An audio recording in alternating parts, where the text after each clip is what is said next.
For decades, humanity has looked to the skies and asked a terrifying question. What if the weather itself could be controlled? Not predicted, not studied, controlled. Rain, droughts, floods, hurricanes, even earthquakes.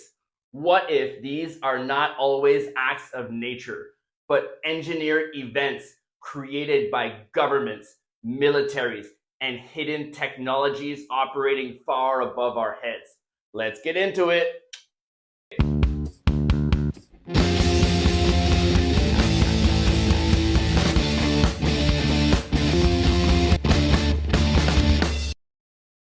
Following the recent regional escalation involving Iran, Israel, Saudi Arabia, the UAE, and the USA, claims spread alleging that Iran had destroyed a secret weather modification facility linked to long-term drought conditions in the region.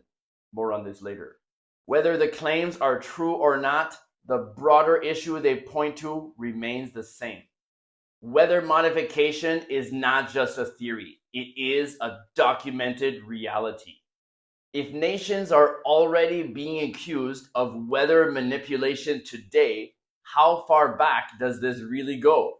Because the truth is, we already have documented cases of governments doing exactly that.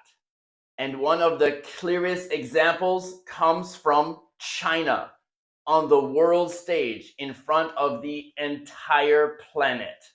Before the 2008 Olympics in Beijing, the Chinese government openly used cloud seeding to manipulate rainfall around the city. Their goal was simple: force the rain to fall before it reached Beijing, keeping the opening ceremony dry. Planes and rockets released silver iodide into storm clouds, triggering rain outside the city so the skies above the Olympic Stadium would remain clear. In simple terms, they made it rain somewhere else so that it wouldn't rain where they wanted: sunshine. That alone proves one thing: weather modification is real. The real question isn't whether it exists. The real question is, how far can it go? And for many people, the first clue may be right above our heads every single day. The white streaks in the sky left behind by airplanes are officially called contrails, short for condensation trails.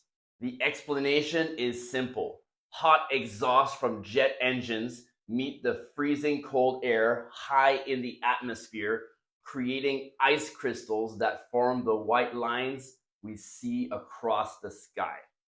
Most people accept that explanation, but not everyone, because some of those trails don't disappear after a few minutes. Some remain for hours.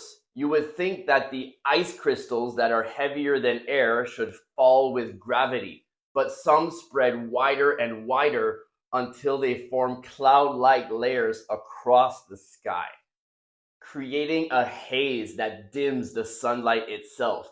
This is where the chemtrail theory begins. Conspiracy researchers argue that these are not ordinary contrails at all.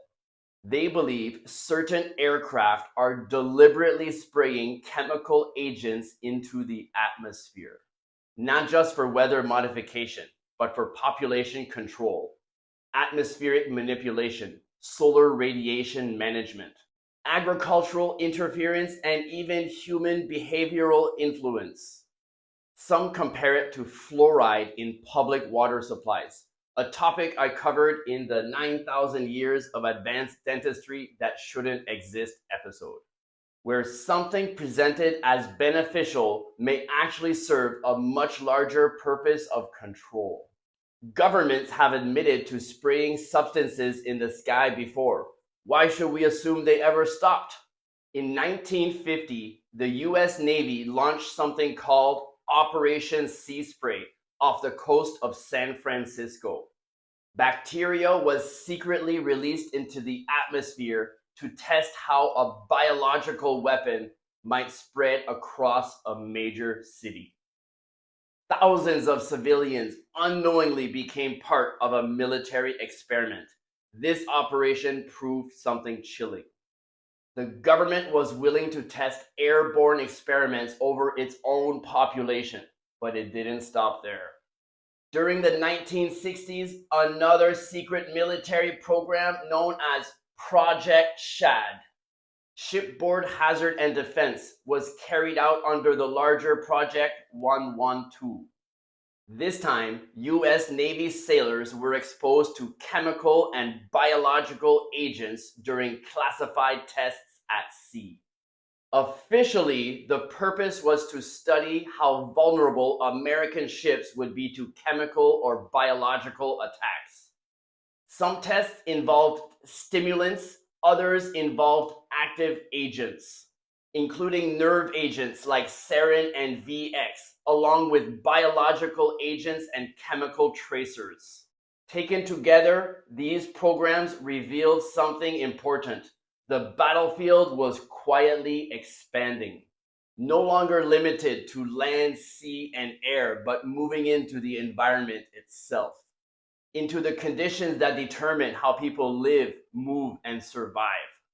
And this shift becomes even more visible in this next chapter, Operation Popeye, a cloud seeding operation that took place in Vietnam from 1967 to 1972.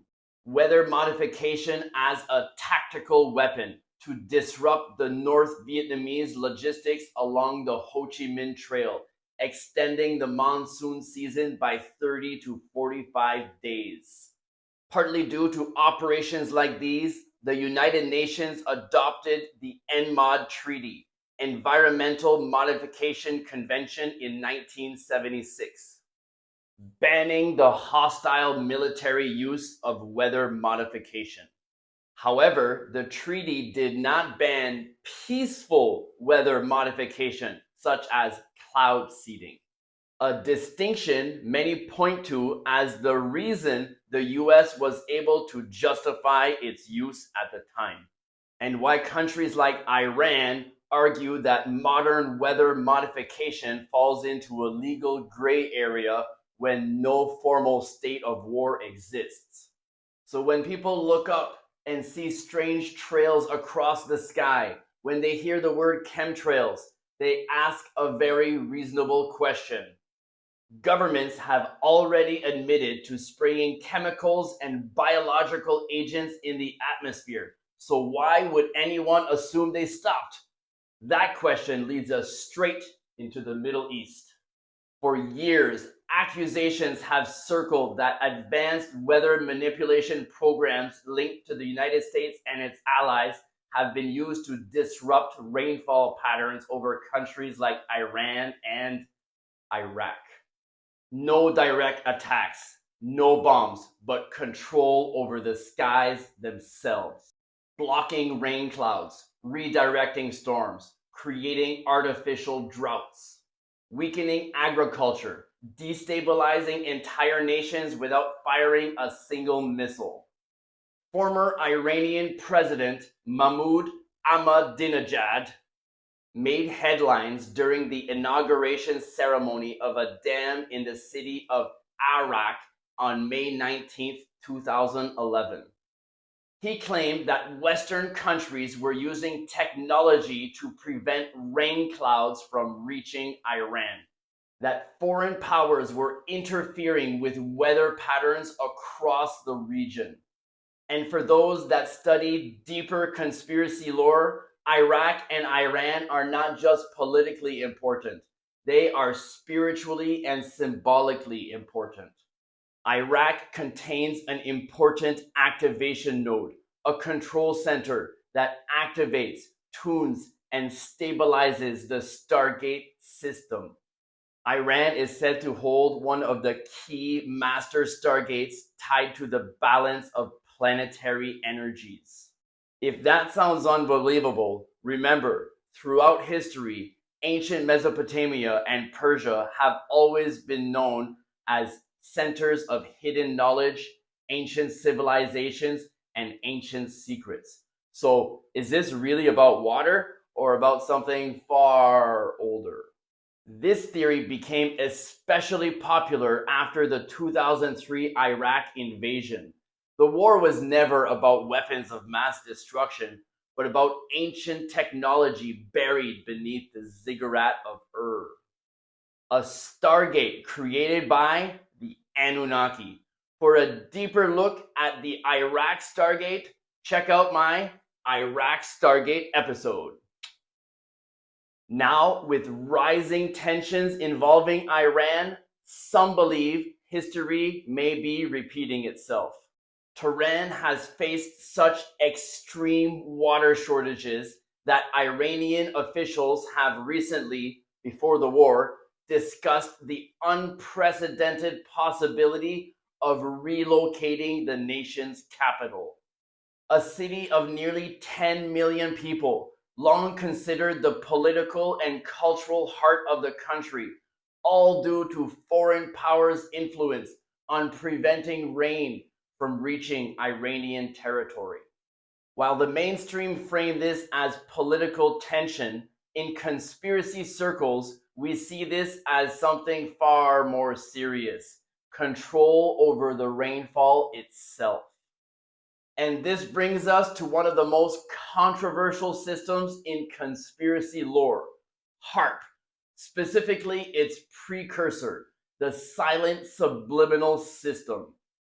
First tested during military operations in Iraq before evolving into what we now know as HARP, the High Frequency Active Auroral Research Program. Powerful radio towers were used to broadcast frequencies that affected the Iraqi troops. These battle-hardened soldiers, veterans of the 8-year Iran-Iraq War, suddenly experienced psychological collapse and mass surrender.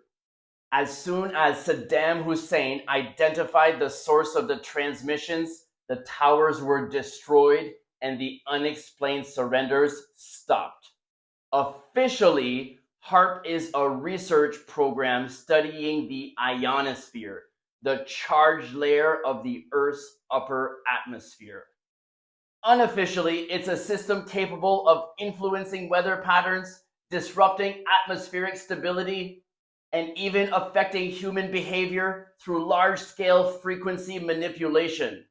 HARP is not an isolated facility, but part of a wider global network, forming what some describe as an invisible planetary grid. Now, back to Iran. In recent developments, Iranian forces struck installations across the region.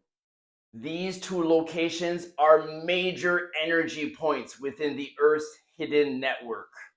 While officially described as military and radar targets, sites also included covert weather modification infrastructure that had contributed to long-term drought conditions over the past 40 years, with the last 6 years being considered as extreme drought. Following these events, videos circulated showing heavy rainfall returning to parts of Iran after years of extreme drought. For the first time in years, there was a sense of relief across the drought-stricken regions, but that relief didn't last long. A series of missile strikes on oil facilities caused thick smoke and petroleum particles to be pushed up into the atmosphere. As the rains returned, they carried those airborne pollutants back down to Earth. What fell was no longer just rain. It was black rain, a thick, toxic, oily rain that felt like tear gas, causing immediate burning of the eyes. The WHO advised residents to stay indoors, seal windows with damp cloths, and avoid the acidic rainwater, which can cause chemical burns.